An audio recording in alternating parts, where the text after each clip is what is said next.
All right, good afternoon, everybody. The afternoon classes are always my favorite because everybody's tummies are full.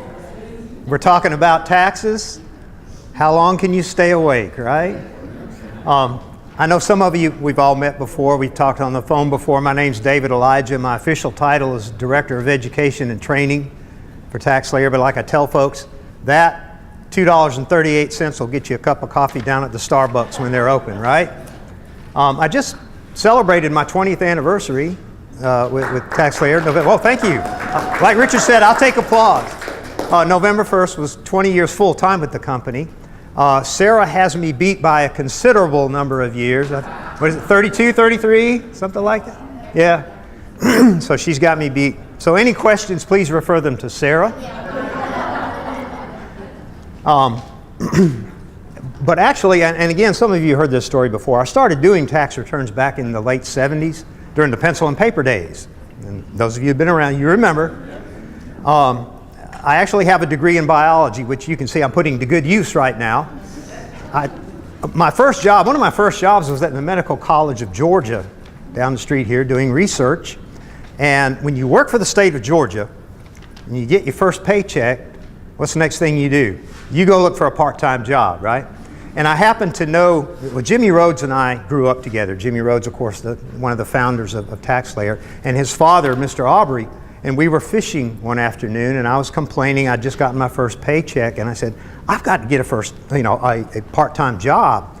I was engaged, wanting to get married, and Mr. Aubrey said, well, why don't you come to tax school, learn how to do income taxes, work for me as a seasonal preparer. If you work hard, you can make as much from January to April as you can, during working a part-time job all year. So I did that for a number of years. Then our NutraSweet plant opened here in Augusta. I was fortunate enough to work there. Had to work shift work for a few years, so I got out of the tax industry for about 4 or 5 years. The NutraSweet plant ran into some difficulty. We lost our patent.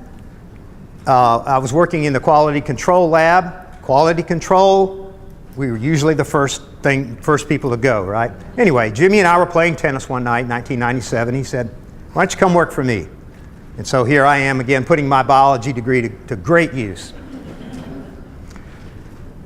What we're going to talk about today is a bit about what the IRS, what the gentleman from the IRS talked to us about yesterday, due diligence.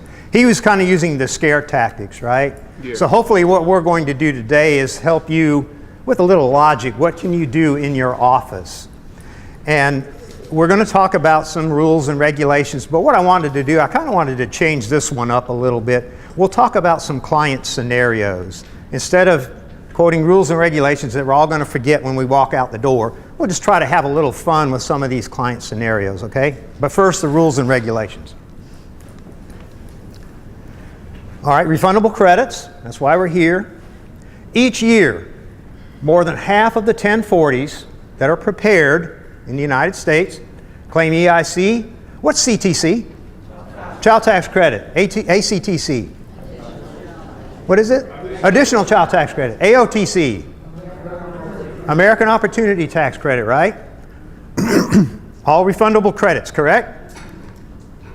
So this means that we as preparers, we play a key role in seeing that taxpayers correctly claim these credits.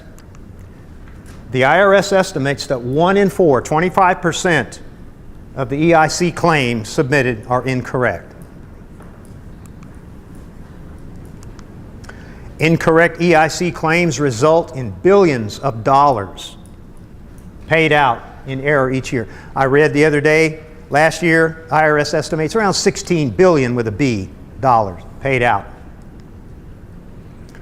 Now, seeing the important role that we as preparers play in correctly claiming EIC, Congress enacted the Prepare EITC due diligence requirements. How many of you have had a tax office open since 1997? So you remember, back in 1997, things changed, right? In sort of a way, we became auditors, correct? These requirements, again, were added to the Internal Revenue Code in 1997. Congress then expanded everything. Remember 2015, the PATH Act? IRC Section 6695G, they expanded that in 2015 to include due diligence requirements for the child tax credit and the AOTC. I'm sure you all remember that. So that 8867 changed a little bit, didn't it? We've got some more columns on there. EIC, CTC, AOTC. Some due diligence must-dos, just some common sense things. Things you do already, I'm sure. Know the law. Apply your knowledge. You've been doing this for quite a while. You're very knowledgeable. Apply what you've learned. Ask all the right questions. Ask your clients all the right questions. Get all the facts straight. Document, document, document. Document as you go. Keep your records. And again, I know you all know this already. Use your expertise. Evaluate the information that's being provided by your client. You've all got that little internal radar, so you know when things don't sound right. Exercising due diligence helps avoid those pesky refundable credit errors. Clients will receive the correct amount of credits. It'll reduce the amounts that are paid out in error, and it'll protect you and your clients and your firm from those nasty penalties. In regards to this section, this IRC section 6695G, this section sets out the refundable credit due diligence requirements and the penalties for return preparers who fail to comply. And I just grabbed a paragraph out of there, and it says, any person who's a tax return preparer who fails to comply with the due diligence requirements with respect to determining eligibility or the amount of credit allowable shall pay a penalty of $500, which gets indexed for inflation for each such failure. So what does that mean? For tax year 2016, this worked out to be a $510 penalty for every return with at least one failure. Remember, indexed for inflation, 510. For example, IRS comes in my office. They find 25 returns that fail to meet the earned income credit due diligence. My penalty for that year, for 2016, $12,750 for 25 returns. Well, what happens if those same 25 returns also failed child tax credit and AOTC due diligence? Penalty, $38,250. More than likely, I'm going to be closing my doors. Remember that guy? Remember that guy, Bob Barker? Remember him? You're dating yourself if you say you remember him. So there's some truth or consequences here. Not only are there consequences for you as a preparer, but for your client as well, obviously.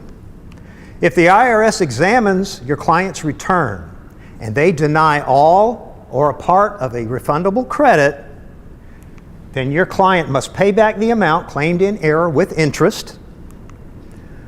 Your client may be subject to a 20% accuracy-related penalty and a 75% fraud penalty, of course, according to certain circumstances. Client may also need to file the 8862. I think we're all familiar with this. You probably have seen this form at one time or another. Information to claim a refundable tax credit after disallowance.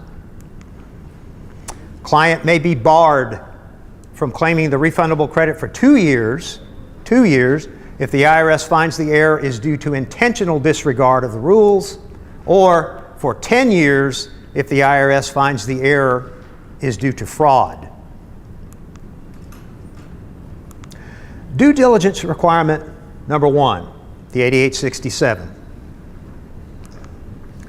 We need to complete this form based on our compliance with due diligence requirements and the information provided by our client.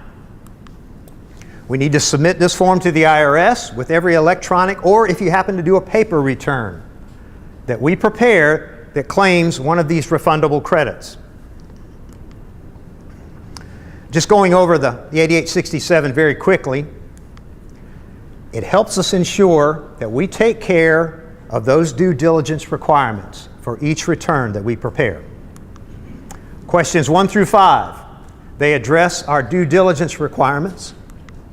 6 through 8 address the questions that should be asked about your client's ability to to substantiate the information on the return, any prior year credit disallowance, and what else? Information to prepare a Schedule C, right. 9 through 11, questions 9 through 11, specific to the refundable credits. We want to answer those that apply to those credits that are being claimed on the return. 12, question 12, your certification that the return is correct and complete. And you have to answer the questions that apply to each refundable credit that's claimed on the returns that you prepare. You have to ask and explain questions 6 through 8 to every client, as well as questions 9 through 11 when they apply to that return. Due diligence requirement number 2. We need to compute the credit. Compute the credit. We've got software that takes care of this for us, right? So we're going to complete the worksheets and the instructions for the 1040, 1040A, and 1040EZ, and Form 8863. What is 8863? What is that? Education? Everybody's tummies are full and full from lunch. Okay. Record in your files the computation of credits claimed on the return, including the method and the information used to make those computations. We're going to keep the worksheets. Of course, we keep those digitally to show how the credits were computed. Requirement number 3, your knowledge. Your knowledge as a tax preparer. You must not know or have reason to know that any information that's used to determine that client eligibility for each credit is not correct. Common sense, right? You can't ignore the implications of any information that's given to you by your client. You have to ask additional questions if the information seems the 3 N's, right? Incorrect, incomplete, or inconsistent. Document any additional questions you ask, and also you want to document your client's responses. Number 4, keep good records. I know you all do. You want to keep the following: copy of the 8867, any worksheets, copy of any questions you asked your client to comply with the knowledge requirement, and your client's responses, like we said.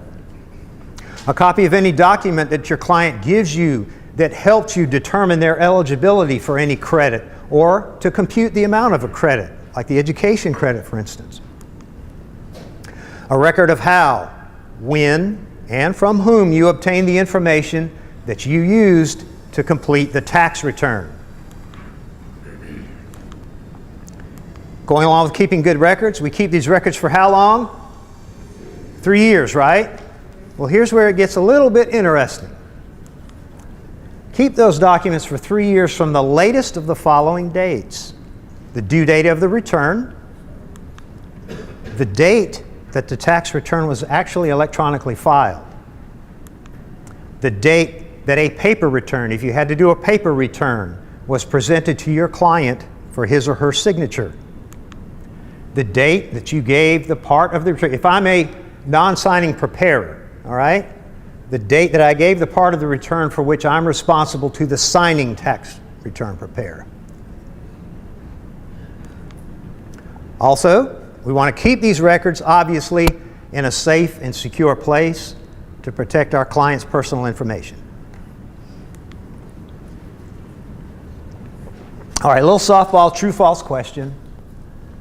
As a tax return preparer, you must ask additional questions if a reasonable and well-informed tax return preparer, knowledgeable in the law, would conclude that the information given to you by your client or known by you is incorrect, inconsistent, or incomplete. What do you think, true or false? Yeah, it's true, of course. Which of the following is not a due diligence requirement that you as a preparer must meet? Computing the credit, we have to do that? Yeah, sure.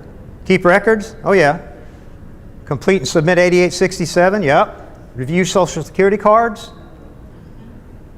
Follow the knowledge requirement? Oh yeah. So you're right. Considered a best practice but reviewing Social Security cards, not a requirement. Which of the following statements is not true about the due diligence requirements? Preparers need to keep records showing due diligence for at least 3 years. We just talked about that, so that's probably true, right? Preparers must always ask for documents to prove the relationship and residency of a qualifying child before completing a claim. Maybe. Preparers need to complete Submit 8867. We have to do that, right? Preparers need to keep a copy of any document provided by a client. We need to do that, right? So the one maybe that's a little iffy is this one. So it's not really true about the due diligence requirements. Preparers are not always required to ask for documents to prove the relationship and residency of a qualifying child before completing a claim for refundable credit. Although a preparer may request those documents, again, if the information provided appears to be incorrect, incomplete, or inconsistent, right?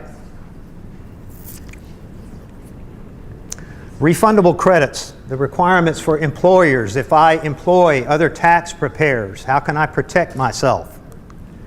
When can an employer be penalized for an employee's failure to exercise due diligence? What are some of the steps that I can take as an employer to establish reasonable and appropriate procedures? Employers can be penalized for an employee's failure to exercise due diligence. I think we all know this.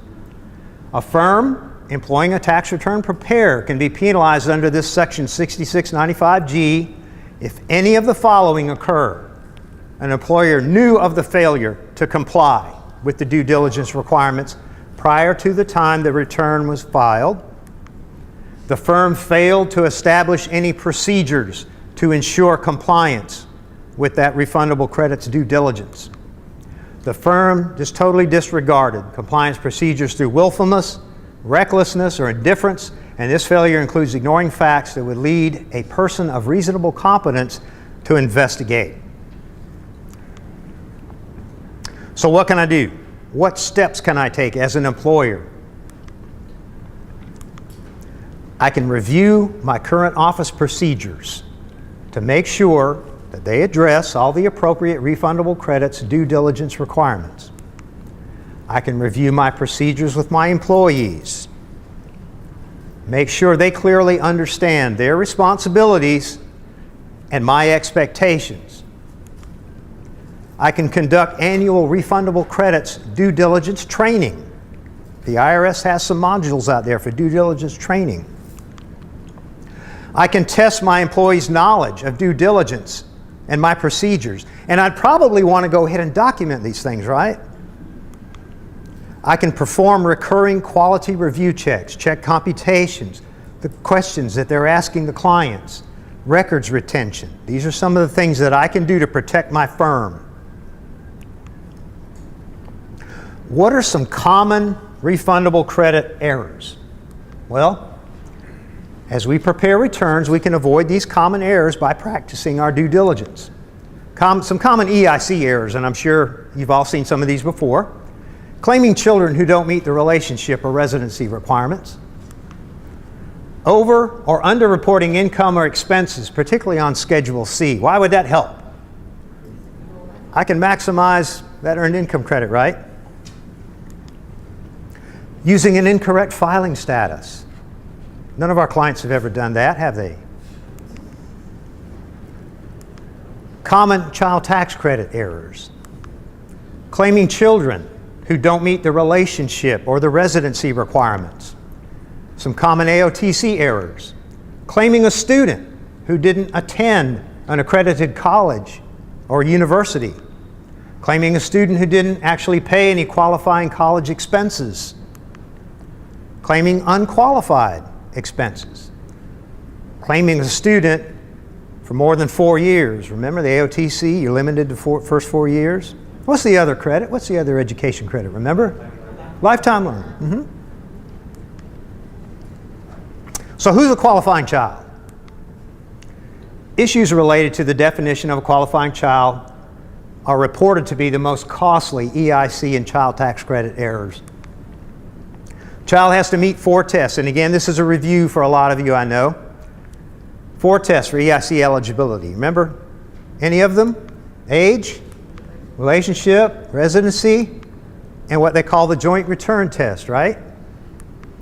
For child tax credit, age, relationship, residency, joint return, and there's one more. The child must not have provided more than half of his or her own support.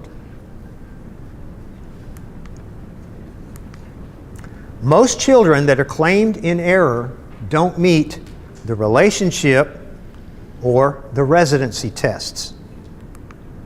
If a child meets the test to be a qualifying child of more than one person, then we've got these little tiebreaker rules that kick in, right? In the program, this question will appear, I'm sure most of you have seen it, this question will appear when I enter a dependent who possibly qualifies for the child tax credit. Have you determined that the taxpayer has not released the claim for Jeremy to another person? So what would be the correct answer there? Yeah, sure. I've determined that. So now, when I go to the next menu, the dependent information menu, it indicates that I've answered the child tax credit due diligence questions. We've got a social security number. The age is correct. I answered that question yes. But also, I have the opportunity, if I want to enter some dependent due diligence notes. You've all probably seen that little note box that can pop up. So if you want to, not necessary, but it's good practice. Anybody remember the publication, the EIC publication? What's the number? Do you remember? 596. Publication 596. That's your go-to publication for EIC. And I kind of borrowed these from the publication. The relationship test, qualifying child, son, daughter, stepchild, foster child, so on and so forth. The age test, under age 19 at the end of the year, and younger than you, being the taxpayer. Under age 24 at the end of the tax year, a student, and again, younger than you, meaning the client, or permanently and totally disabled at any time during the year, regardless of age, right? And then the joint return test. In short, what does that mean? The dependent files a joint return to do what? To simply get a refund, right? The residency test, child lived with you in the U.S. for more than half the tax year. The age requirement, just to put a cap on it, the age requirement and disability, just to emphasize this a little bit.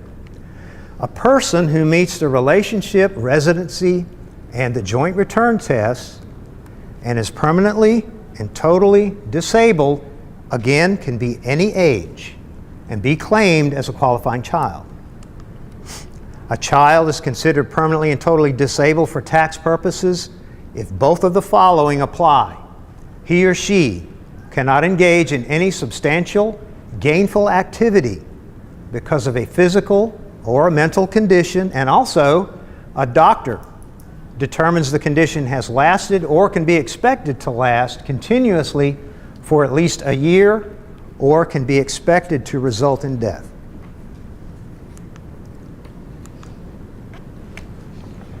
Publication 972, that's your go-to publication for the child tax credit. So we got 596 and 972. Qualifying child for child tax credit.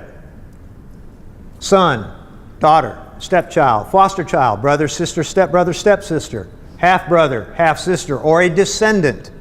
For example, grandchild, niece, nephew.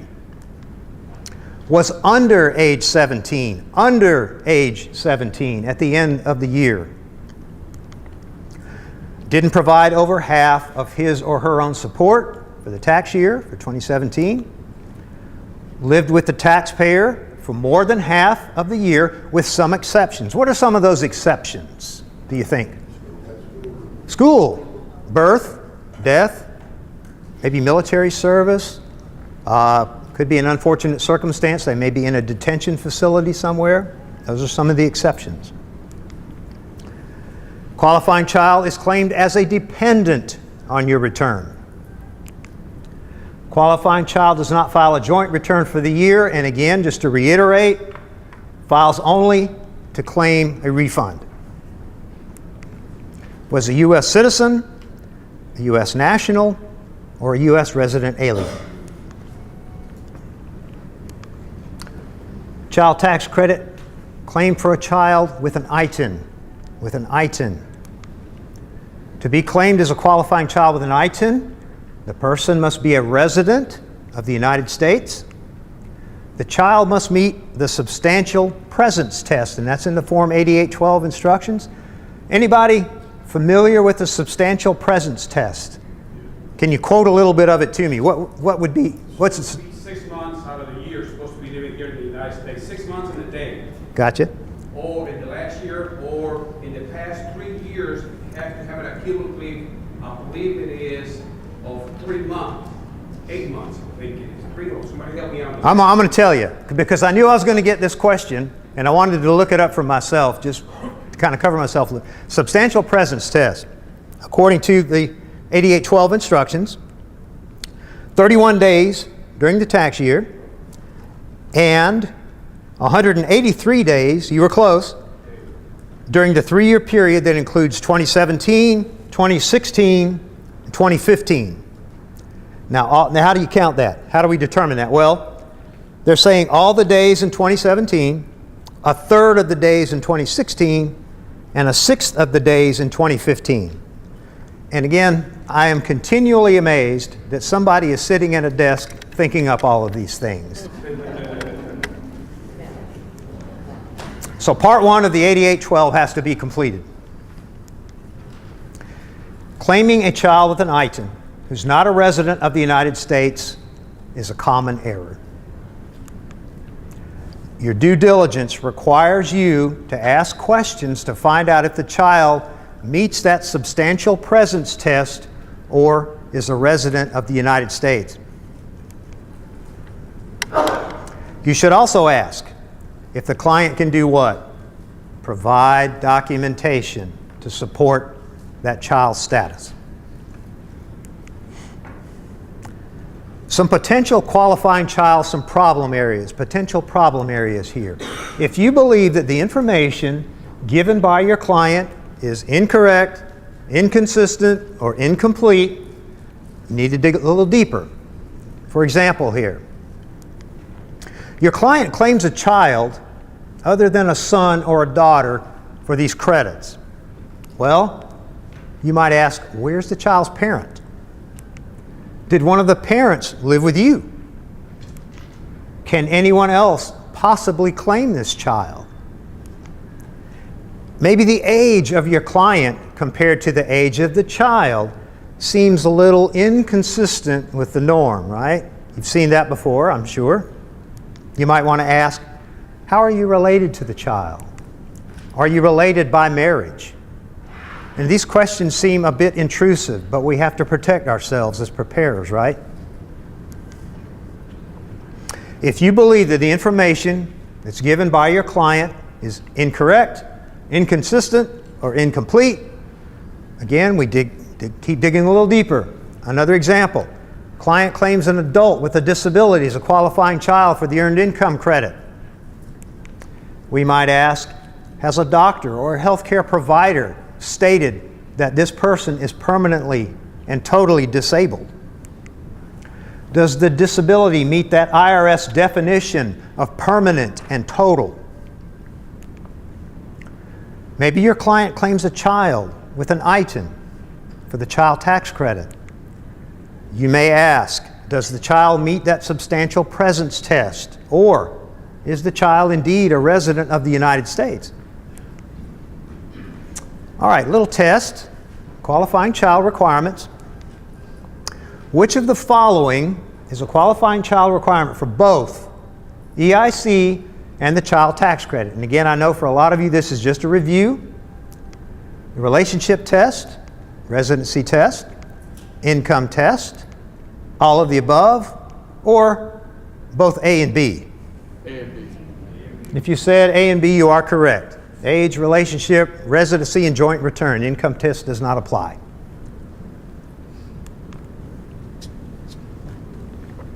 Now, sometimes a child meets the rules to be a qualifying child of more than one person. However, we all know only one person can claim that child as a qualifying child for EIC, dependency exemption, child tax credit, head of household, credit for dependent care.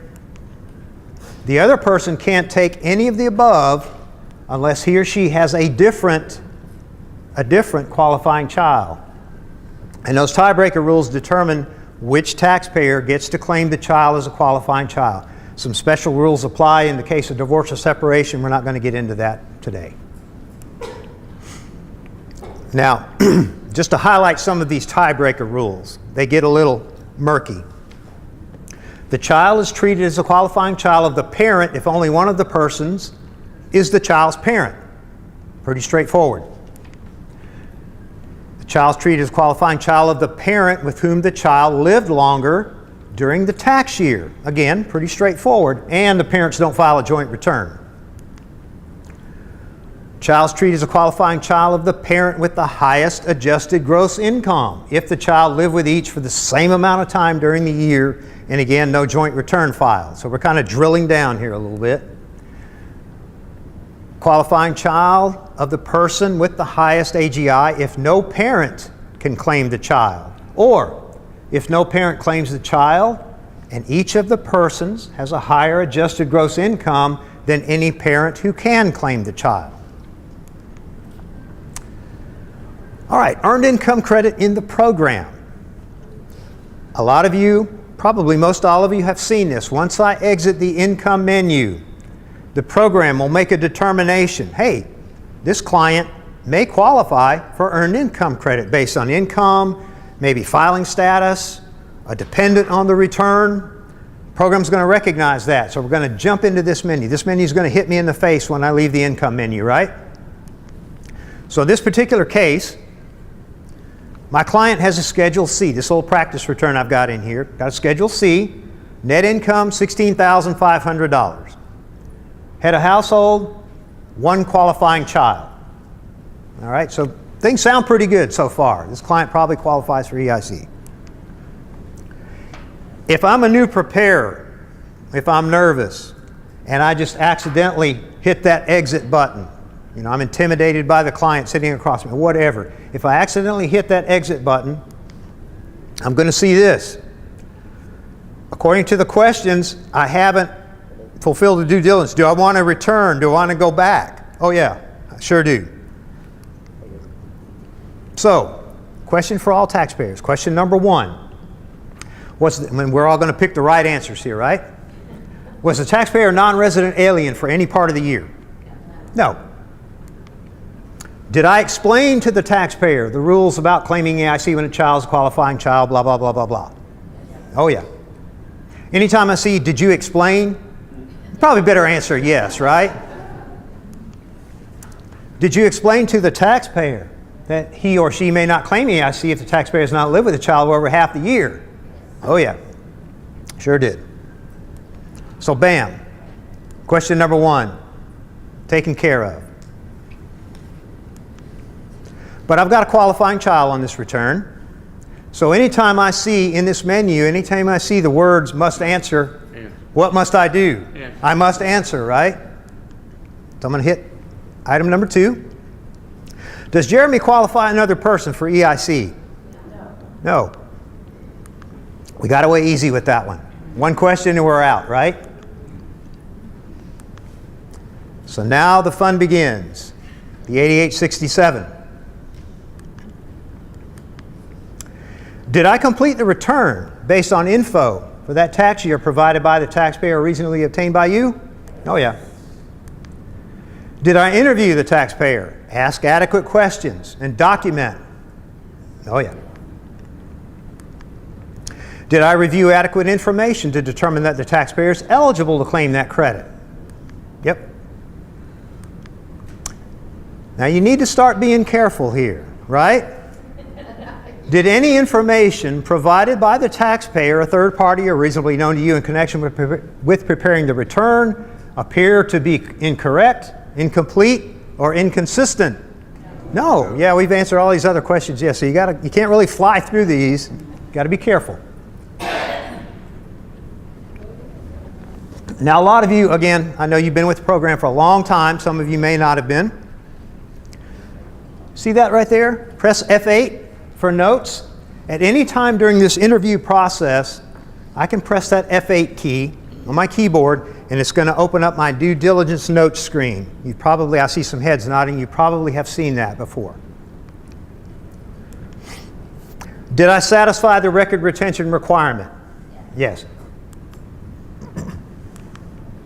Did I ask the taxpayer whether he or she could provide documentation to substantiate? Yes.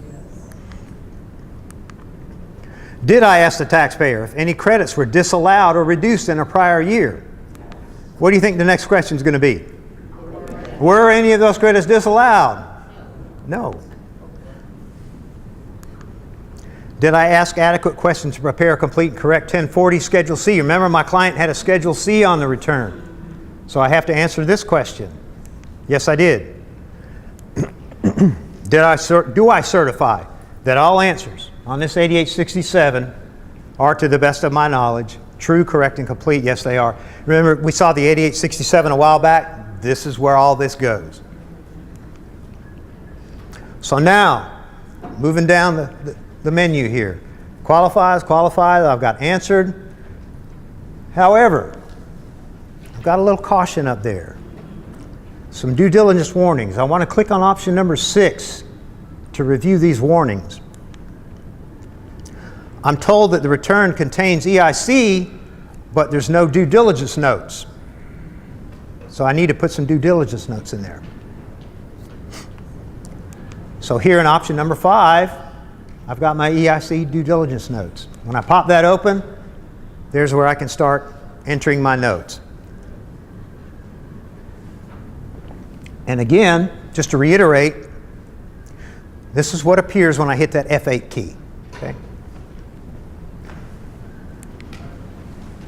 So we're looking good. Qualifies, answered, attached.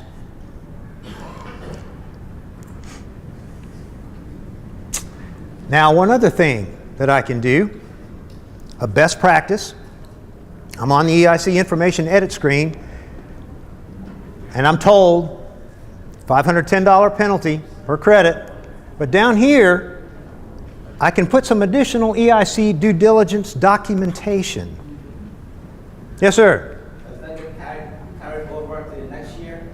The documentation? Yes. No. Everybody seen that? Remember that?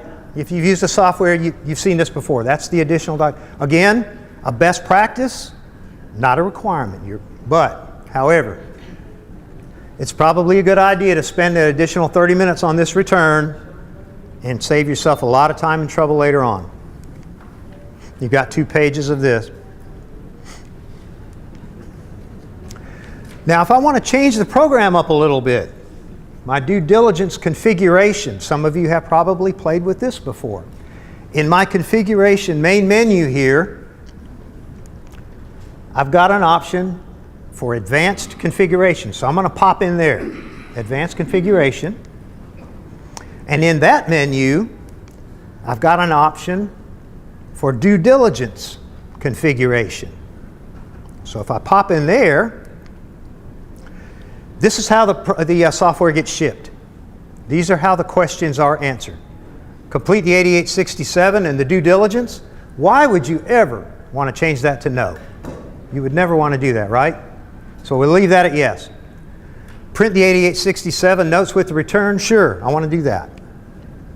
Where you have some options are number 3, number 4. Show additional due diligence documentation when I exit the return, or require a paid prepared due diligence in order to complete the return. Okay? So this is the way the program's shipped. So let's take a look and see what happens if I change all 4 of those to yes, or the last 2, if I change the last 2 to yes. When I exit a tax return, this is what I see. If number 3 is answered to yes. Remember number 3 down here, show additional due diligence documentation. Tells me to please fill out that additional due diligence documentation Takes me to that. Okay?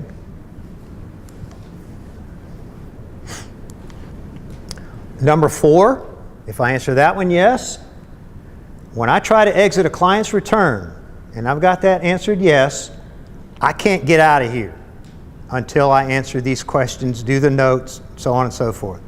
If I'm a little bit dumb, and I say, or in a hurry or whatever, and I just hit Control-Alt-Delete, close out the tax program, when I enter this client's return, this is the first thing I'm going to see. And then again, that's if question 4 is answered yes. These menus, and again, number 4, when you're answered yes, this menu is going to pop up. In other words, you will be pestered to death to fill out and do your due diligence, the notes and so forth, if you answer those, all 4 of those questions yes. Okay? But again, depends on the way you want to run your office. Now, I used to be as handsome as that guy right there before I started working for TaxSlayer. But anyway, a little client scenario. Rich is brand new client. He's 21. He's got a 24-year-old unmarried sister. 24-year-old unmarried sister, lived with him since April. W-2 shows $19,000 in box 1. Sounds like maybe, right? Does he qualify? Yes, no, or more information is needed? Yeah, we've got to ask some more questions, right? His sister meets the relationship, the residency, and the joint return test to be a qualifying child. But based on the info provided that he's told me so far, I can't tell if she meets the age test. She's 24. I need to find out if she's permanently and totally disabled. She's older than him, right? So, if she's disabled, and also we want to make sure that Richard nor his sister is a qualifying child of another person. So we've got some more questions to ask. Sherry's another new client. She comes in. She says she's got a 22-year-old daughter, Whitney, graduated from college in August. Whitney lived with Sherry until Whitney married in November. Got married in November now. She wants to claim EIC, W-2's $27,000 in box 1. Sounds pretty good so far. Do we need to ask additional questions? Oh, of course. Sure. Facts are incomplete. We might want to ask some questions to find out whether Whitney passes the joint return test, right? Now again, there's a typo on the slide. I think I must have been thinking about an old girlfriend, Julie, but that's supposed to be Whitney there, okay? Which questions would be best to find out if Sherry can claim her daughter as a qualifying child for EIC? Did your daughter file a joint return with her new husband? That's a pretty good question to ask, right? Did your daughter or husband have a filing requirement? That's a pretty good question. Did Whitney move in with her husband? Does that really matter a whole lot? Both A and B or all of the above? What do you think? Yeah, A and B. Whitney met the age, the residency and relationship test for EIC. With these additional questions, I now have the information to see if Whitney also meets the joint return test. So, we start asking questions. Did Whitney file a joint return? Yes, she did. Were Whitney or her husband required to file a tax return? Sherry says, I don't really know. Neither of them made much money, probably around $6,000 together, but they filed to do what? Get their refund. Does she qualify? Yep. Based on her responses now. Based on her responses. Sherry qualifies for EIC. She can claim her daughter as a qualifying child. For the joint return test, Whitney filed a joint return, only to claim a refund. Neither she nor her new husband had a filing requirement. Christina's heard about your awesome reputation at your tax office. She comes into your office, she tells you she's 19 years old, 16-year-old unmarried sister lived with her. W-2 shows $17,000 in box 1. Sister has an ITIN. Her sister has an ITIN. Does she qualify for EIC or child tax credit? Yes, no, or more information? Yeah, we got to ask some questions. She may qualify for the child tax credit. Her sister meets the age, relationship, joint return test, but we don't know about the residency and support test yet. Also need to know if her sister is Christina's dependent. to verify their sister didn't provide more than half her own support, and to verify that neither is the dependent of another person. Christina can't claim the EIC with her sister. Why? She's got the ITIN, right? So which questions do we need to ask? Is your sister a full-time student? How long did your sister live with you in the U.S. during the year? Did your sister provide more than half her own support? Is there a non-custodial parent or anyone else who may claim a child tax credit? Or simply B, C, and D? I'd probably go with B, C, and D. Full-time student in this particular scenario probably doesn't matter a whole lot, right? So her sister meets the age, relationship, and joint return test. Asking more questions, we should have the necessary information to determine if her sister meets the residency and support test to be a qualifying child for the child tax credit. Again, the full-time student question, not really necessary in this particular case. All right, Christina tells us, how long did your sister live with you in the U.S. during the year? And she says, all year long. So we asked, did you and your sister live with anyone else last year? No. Did your sister provide more than half her own support? No. She was in school. Is there a parent or anybody else who can claim the child tax credit for your sister? No. Both of our parents passed away more than a year ago. No one else lived with us during the year. Does she qualify for the child tax credit? In this particular case, yes. Based on her responses, she can also claim her sister as a dependent. And you've also determined that no one else can claim the child tax credit for her sister. Sheila, a new client, comes into your office. She's 18. She's single. Got a 2-year-old daughter. She's heard that she might qualify for EIC and child tax credit. She and her daughter both have Social Security cards. So far, so good. W-2 shows $3,000 in box 1. Little flag goes up, right? Are we going to bother to ask any additional due diligence questions here? Oh, of course. We want to find out if Sheila's a qualifying child or dependent of another person. If so, she's not eligible. You also want to find out if anybody else can claim Sheila's daughter. So we start to get a little personal. With whom did you and your daughter live during the year? Which are the best questions here? Who provided support for you and your daughter? A and B or none of the above? What would you think? Yeah, probably A and B. These are the minimum questions that are necessary to find out if Sheila's entitled to the EIC or child tax credit. Her daughter meets the age, relationship, and joint return tests, obviously. But you need to find out if Sheila or her daughter is the qualifying child of another person. You know, Sheila's 18, right? Your daughter's 2. If she's the qualifying child of another person, she's not eligible for EIC, and if she's a dependent, she's not eligible for the child tax credit either. So we start asking questions. Who did you and your daughter live with during the year? Well, my daughter lived with my parents all year. I moved into my parents' house in September. Who provided support?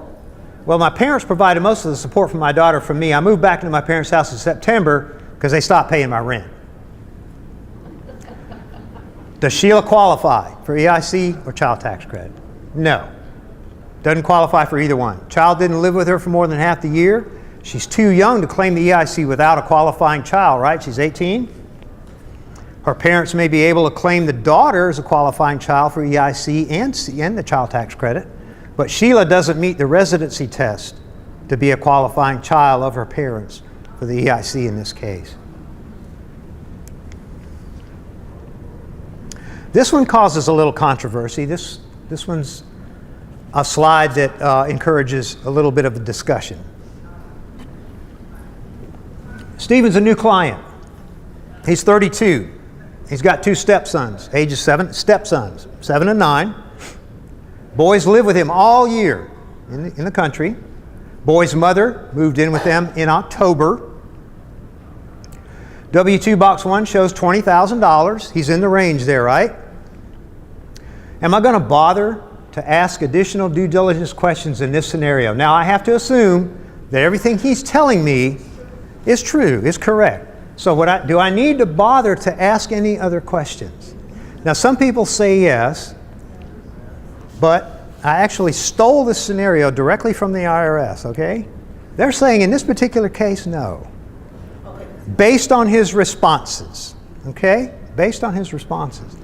Based on that interview, he can claim the boys for earned income credit and child tax credit. He's their stepfather. Relationship test is met. The boys are under age 17. Age test met. Live with him all year. So there's the age, residency, and joint return test. Also, he told you that their mother didn't live with them for more than half the year, so she's not eligible to claim the children. Now again, most of you would probably drill down and ask some more questions, right? Just to be on the safe side, sure.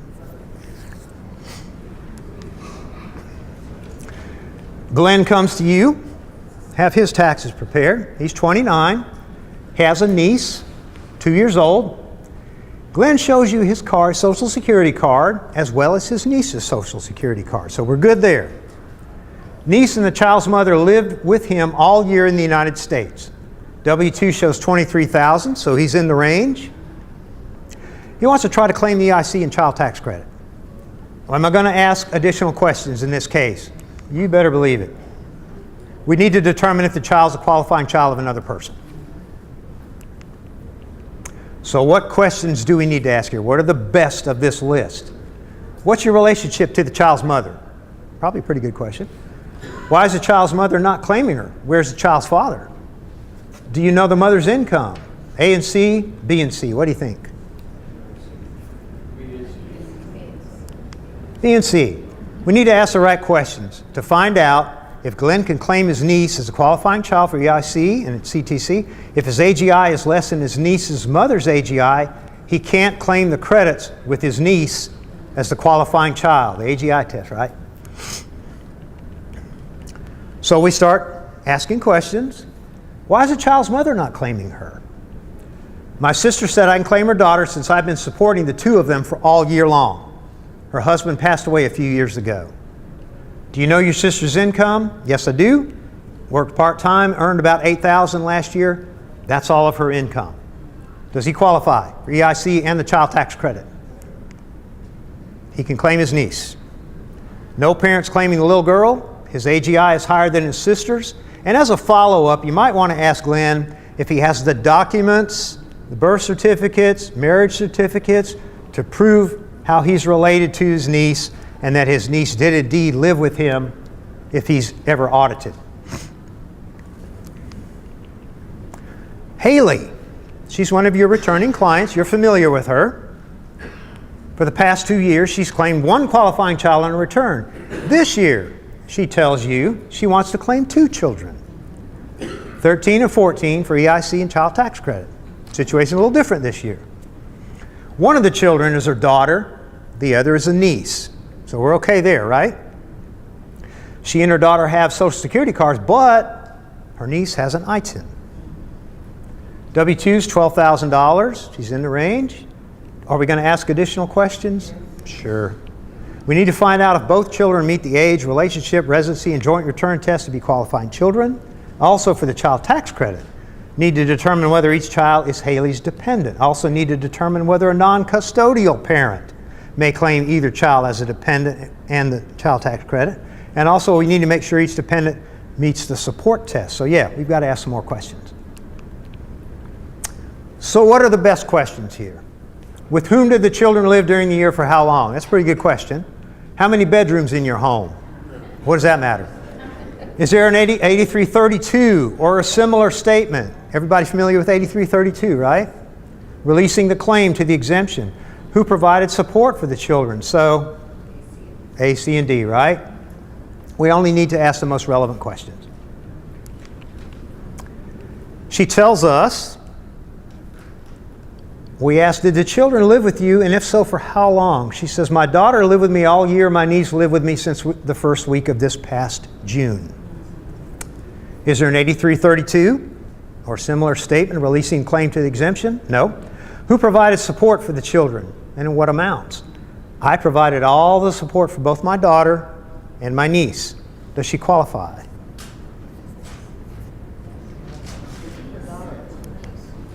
Qualifies for EIC and child tax credit, but can claim only her daughter for both, right? Because her niece is an ITIN, she's only eligible to claim her niece for the child tax credit. Some more common errors. How am I doing on time, Sarah? Good? 5 more minutes? Okay. Using an incorrect filing status.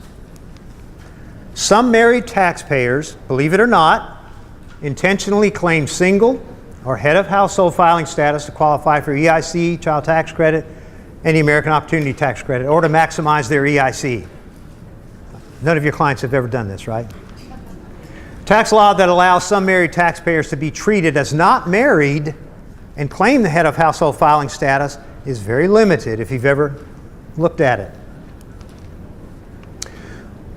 We want to always be aware of these problem areas when determining filing status and determining the client's eligibility for those refundable credits.